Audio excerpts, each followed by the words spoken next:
উড়ানের নতুন একটা দিনে তোমাদের সকলকে স্বাগত। কালকে দেখলে আমাদের হরিদ্বারের প্রথম দিন সেটার ভিডিও, আর আজকে আমরা যাচ্ছি ঋষিকেশে আমরা ঘুরবো আজকে সারাদিন। আর হরিদ্বারে লোকাল যা কিছু আছে সব কিছু আমরা আজকে দেখবো। একটা গাড়ি বুক করেছি, আমরা এখন সোজা যাব মনসা মন্দির, তারপর মনসা মন্দিরের ওখান থেকে আমাদের গাড়ি আসবে, সেই গাড়ি করে আমরা ঋষিকেশ ঘুরতে চলে যাব। তো চলো দেখতে থাকো আজকে সারাদিনের ভিডিও, আমরা কি কি করলাম, কোথায় কোথায় ঘুরলাম, আর সব ইনফরমেশান তোমাদের সাথে শেয়ার করব। চলো। আমাদের হোটেলের পেছনে একজনের ট্রাভেল এজেন্সি ছিল, সেখান থেকে আমরা গাড়ি বুক করে নিয়েছিলাম। ৩,৩০০ টাকা একটা আমাদের আর্টিকা দিয়েছিল 5 জনের জন্য। আমি ডেসক্রিপশন বক্সে আর এই ভিডিওর নিচে দিয়ে দিলাম সেই নাম্বারটা। আমরা এখন চলে যাচ্ছি মনসা মন্দিরে। মনসা মন্দিরের এই রাস্তাটা দিয়ে যেতে হবে। লাইন দিয়ে দেয়া হয়েছে, এখানে রোপওয়ের লাইন রয়েছে, সোজা আমরা মনসা মন্দিরে আর চণ্ডী মন্দির এই দুটো রোপওয়ে টিকিট কাটছে, আমরা মনসা মন্দিরটাই কাটবো। এই মনসা মন্দিরে আসার জন্য আমাদের জাস্ট হোটেলের সামনের রাস্তা থেকে আমরা একটা টোটো বুক করে নিয়েছিলাম। সেই টোটোটা এমন একটা জায়গায় ছেড়ে দিল যে সেখান থেকে আমাদের অনেকটা রাস্তা নিচের দিকে হেঁটে এসে রোপওয়ে নিতে হলো। রোপওয়ে পার পার্সন 200 টাকা করে আমাদের পড়েছে, 5 জনের টোটাল 1000 টাকা। সুন্দর লাগছে। আগে পার্কে আমরা রোপওয়েতে উঠেছি, কিন্তু এইরকম পাহাড়ের উপর দিয়ে রোপওয়েতে ফার্স্ট টাইম চড়ছি। কেমন লাগছে রাজা? সবই তোমার দারুণ। যদি মনসা মন্দির দেখার জন্য লোকাল কোনো টোটো নিয়ে থাকো তাহলে টোটোকে বলবে যেন ঠিক জায়গাতে নামায়, কারণ টোটোর সাথে কন্ট্যাক্ট থাকে ওই মার্কেটটা ঘুরে অনেকটা নিচে নেমে আসার জন্য, সেটাতে খুবই অসুবিধা হয়। আর যদি বয়স্ক মানুষ থাকে মনসা মন্দিরটা স্কিপ করাই ভালো, খুব ভিড়। আমরা মা সোনামাকে 300 টাকা গাইড দিয়ে ভেতরে মন্দির ঘুরিয়ে এনেছিলাম। অনেকটাই নিচে নামতে হচ্ছে, যেখানে লিফট বা কোনো রকম এসক্যালেটর ফেসিলিটি কিন্তু নেই।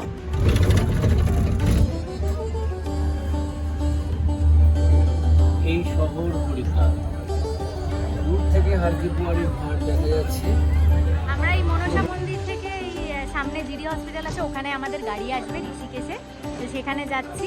এই রিক্সাটাতে চড়েছি কিরম 4 জন, পেছনে এরকম ধরে বসতে হচ্ছে 2 জন, আর সামনে সোনামার মা বসেছে, অদ্ভুত একেবারে। আমাদের গাড়ি চলে এসেছে, আর্টিকা দিয়েছে দেখছি, বেশ কমফোর্টেবল, এসিটাও ভীষণ ভিতরে চিল্ড। আমরা প্রথমে শুরু করলাম হরিদ্বারের এই ধনলক্ষ্মী যন্ত্র যে মন্দির রয়েছে সেখান থেকে। মন্দিরের ভেতরে এই নবগ্রহ চারপাশে, আর মাঝখানে ধনলক্ষ্মী যন্ত্র বিরাজমান।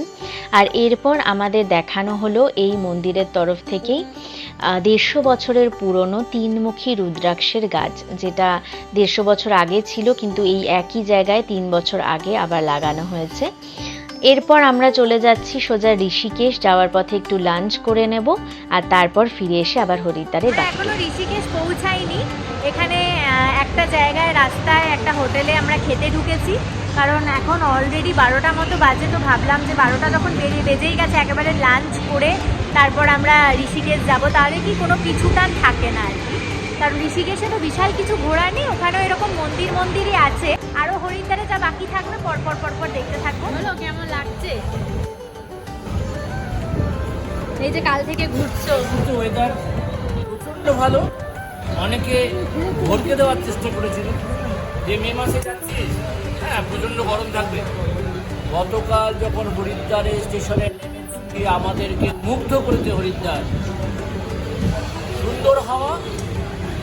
এমনকি হারকিপুয়ারিতে যখন সন্ধ্যাবেলা যাচ্ছি তখন রীতিমতো শীত করছিল, আমি ট্রাউজারে এবং টি শার্টে যখন যাচ্ছিলাম।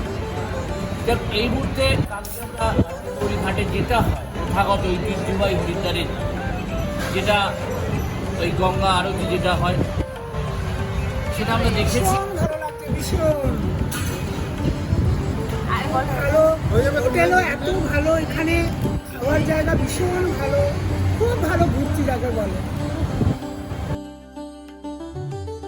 আমরা আলাদা করে ডাল আর ভাত নিয়ে নিয়েছিলাম, বাবা মার জন্য একটা থালি নেওয়া হয়েছিল। সত্যি খাবারটা অসাধারণ টেস্টি ছিল। এরপর আমরা চলে এলাম এই 500 বছরের পুরনো একটা লক্ষ্মীনারায়ণ মন্দির, যেটা হরিদ্বারের আর একটা দ্রষ্টব্য মন্দির। সেখান থেকে আধ ঘন্টার মধ্যে আমরা পৌঁছে গেলাম ঋষিকেশ আর শুরু করলাম রামঝোলা দিয়ে। রামঝোলা নেমে গেছি, মোটামুটি 1 ঘন্টা লাগলো। আর খাওয়া দাওয়া সব কিছু মিলিয়ে ওই 2 ঘন্টা মতো তো লেগেই গেল ঋষিকেশ আসতে। এই রামঝোলা শুরু হচ্ছে এখান থেকে। আসো, চলো মা, হাঁটো, নড়বে দেখবে।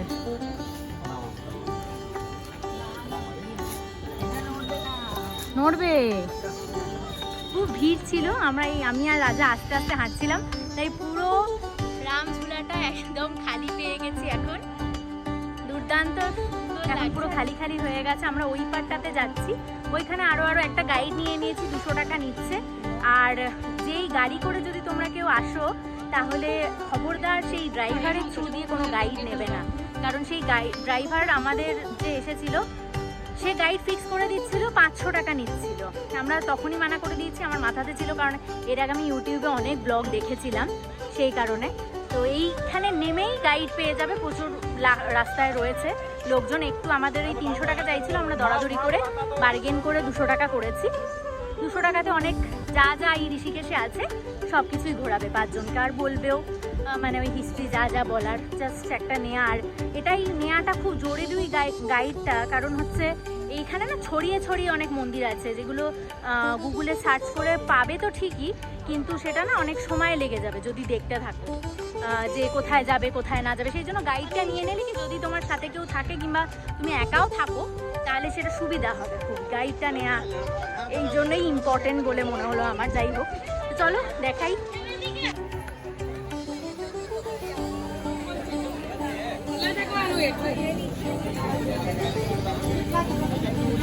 চলো, হ্যাঁ তোমরা চলে এলে, পুরো ঝুলাটা ফাঁকা হয়ে গেল, আমরা ছবি তুললাম।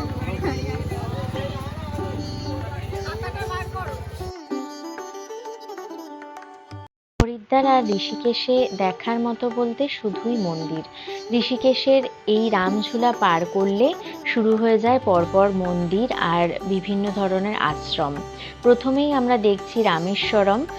এই রামেশ্বরমের যে মন্দির আছে সেইটারই একটা ছোট সংস্করণ, যেখানে একটা শিবলিঙ্গ রয়েছে। পুজো হচ্ছিল, তাই আমরা একটু পুজো দিয়ে প্রসাদ নিলাম।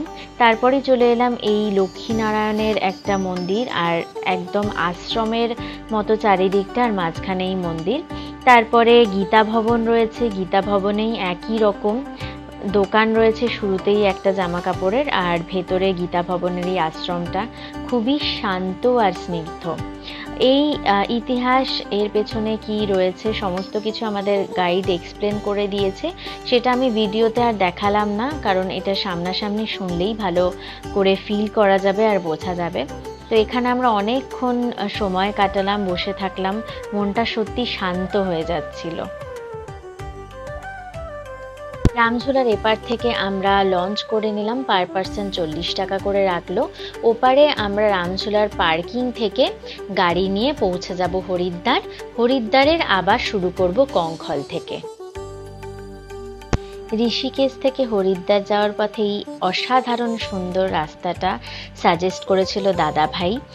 আমরা ড্রাইভারকে সেই বুঝে বলে দিয়েছিলাম, তাই জন্য এত সুন্দর একটা রাস্তা দিয়ে আর এত সুন্দর একটা পরিবেশের মধ্যে দিয়ে যাওয়ার সুযোগ হলো। এক পাশে গঙ্গার একটা ধারা বয়ে চলেছে, আর এক পাশে জঙ্গল।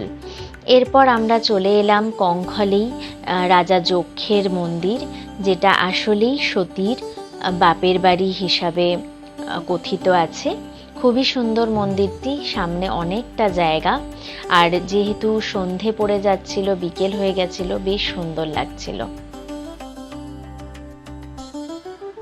এই হলো মা আনন্দময়ীর আশ্রম, এখানে ওনার সমাধি স্থান রয়েছে। এই আনন্দময়ী মা আগরপাড়ায় জন্মগ্রহণ করেন এবং তারপর তার সাধনার মধ্যে দিয়ে তিনি হরিদ্বারে চলে আসেন। আমাদের ফিরতে ফিরতে রাত 8টা মতো হয়ে গেছিল, তারপর চলে এলাম ডিনার করতে। এই দোকানটা হচ্ছে, মানে রেস্টুরেন্টটা হচ্ছে চটিওলা, যেটা ঋষিকেশে খুবই ফেমাস। মানে এই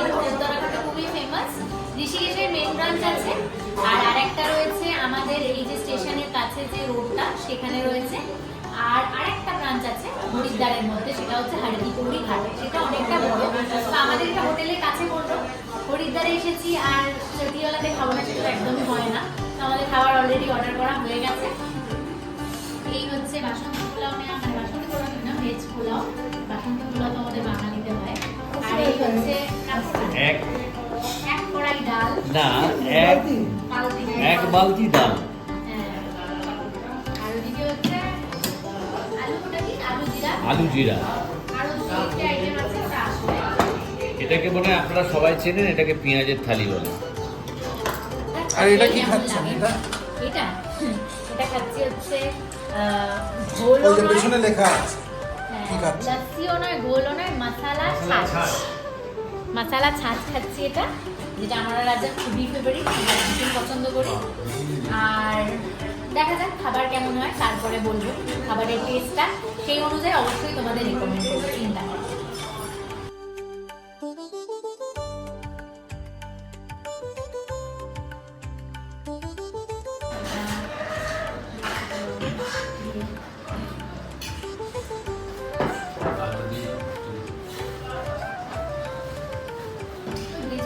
একটু জিরে দিয়েছে, আমাদের খাবার মতো হবে না obviously, ঠিকঠাক। আপনি কি মিষ্টি ভাবছিলেন মিষ্টি হবে? এই আমরা খেয়ে দিয়ে চলে এসেছি, বেশ অনেকক্ষণ হয়ে গেল।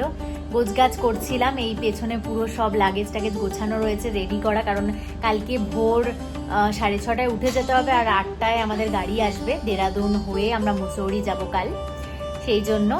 যাই হোক, আজকে সারাদিনের ভিডিওটা আশা করি তোমাদের খুব ভালো লেগে থাকবে। আর যদি ভিডিওটা ভালো লেগে থাকে please like, share and subscribe করে দিও।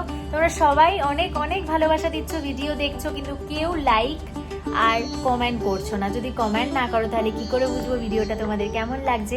প্লিজ অবশ্যই ভিডিওতে কমেন্ট করো, যাতে আমরা আরও নতুন নতুন ভিডিও তোমাদের উপহার দিতে পারি, আরও সুন্দর সুন্দর এই হরিদ্বারের যাত্রাপথ সব কিছু ডিটেল তোমাদের সুন্দরভাবে এক্সপ্লেন করতে পারি। তো চলো, আজকের মতো টাটা, গুড নাইট।